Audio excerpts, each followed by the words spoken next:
Hi friends, இன்றைக்கி நம்ம பார்க்க போகிறது கொழுக்கட்டை, அதாவது சத்து மாவு கொழுக்கட்டை பார்க்க போகிறோம். இப்போ அதுக்கு நான் சலிச்சு வச்சு சத்து மாவு எடுத்து வச்சுருக்கிறேன். இப்போது அதை நல்லா சப்பாத்தி பிசைவோம்ல, அந்த மாதிரி நல்லா பிசைஞ்சிக்கோங்க. தண்ணி கொஞ்சம் நார்மலாக ஊற்றுங்க. கொஞ்சம் காஞ்ச மாதிரி வந்தால் தான் நம்ம அந்த கொழுக்கட்டை வேக வைக்கிறப்ப நல்லாயிருக்கும். இது பூர்ண கொழுக்கட்டை செய்ய போகிறனால அது கொஞ்சம் காய்வாக இருந்துச்சு அப்படின்னா நம்ம அதை வேக வைக்கிறப்போ நல்லா வெந்து வரும். உள்ளே இருக்க அந்த ஸ்டஃபிங்கும் சூப்பராக வரும். ஸோ இப்போ எப்படி செய்யலாம்னு பார்க்கலாம். நல்லா தண்ணி ஊற்றி பிசைஞ்சிக்கிட்டோம். இப்போது நல்லா பிசைஞ்சிருக்கேன். இந்த பிசைஞ்சதில் நான் நல்லா அவிக்கிக்கோங்க. நல்லா அதாவது கூட இல்லாமல் நல்லா சாஃப்டாக நல்லா உள்ளெல்லாம் நல்லா இதாகிற மாதிரி வச்சுக்கணும். இப்போ நான் எடுத்திருக்கேன். இதில் மண்டவெல்லமும் தேங்காய் பொரிகல்ல வச்சு போட்டிருக்கேன். நல்லா அது நல்லா ரெண்டுமே அரைச்சி தேங்காவும் பொரிகல்லையும் அரைச்சி போட்டிருக்கேன். ரெண்டுத்தையும் நல்லா மிக்ஸ் பண்ணி இந்த கொழுக்கட்டை, அதாவது சத்து மாவு இருக்குல்ல, அதில் கொஞ்சம் மாவு எடுத்துக்கோங்க. கொஞ்சம் மாவு எடுத்து நல்லா உருண்டை பரட்டிட்டு அதை நல்லா நம்ம உள்ள ஸ்டஃபிங் வைக்கிற அளவுக்கு நல்லா கொஞ்சம் பெருசாக ஆக்கிக்கிறணும். இந்த மாதிரி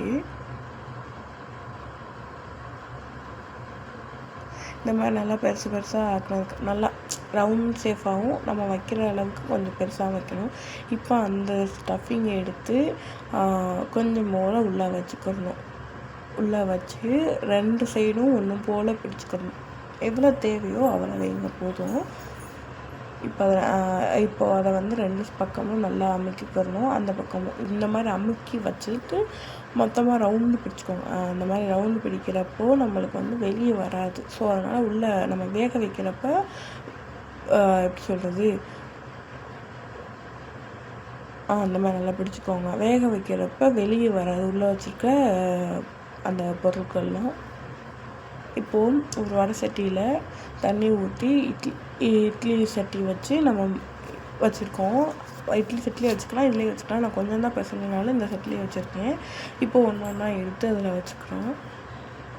நான் கொஞ்சம் தான் மாவு போட்டனால எனக்கு இவ்வளோ தான் வந்துச்சு.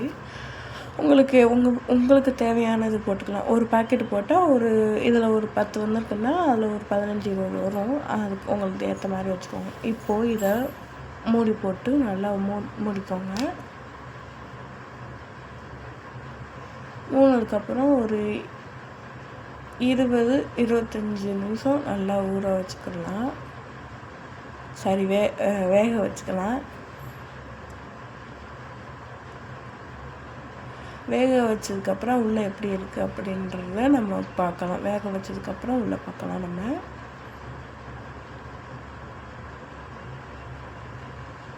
இப்போது நான் வேக வச்சதை எடுத்துட்டேன். இப்போது உள்ளே இருக்கிறத நம்ம பிரித்து பார்க்கலாம். உள்ளே இருக்கிறது பாருங்கள், நான் சொன்ன மாதிரியே நல்லா இதாக வந்திருக்கா. நான் மண்டவெல்லம் அதிகமாக போடாமல் உள்ளே இருக்க அந்த பொரிகள்லையும் தேங்காய் சூள் அதிகமாக போட்டனால எனக்கு வெளியும் வரல, ப்ளஸ் நல்லாவும் வெந்திருக்கு. நம்ம பிரித்து பார்க்குறப்பே தெரிஞ்சிருக்கும். Okay, thank you so much.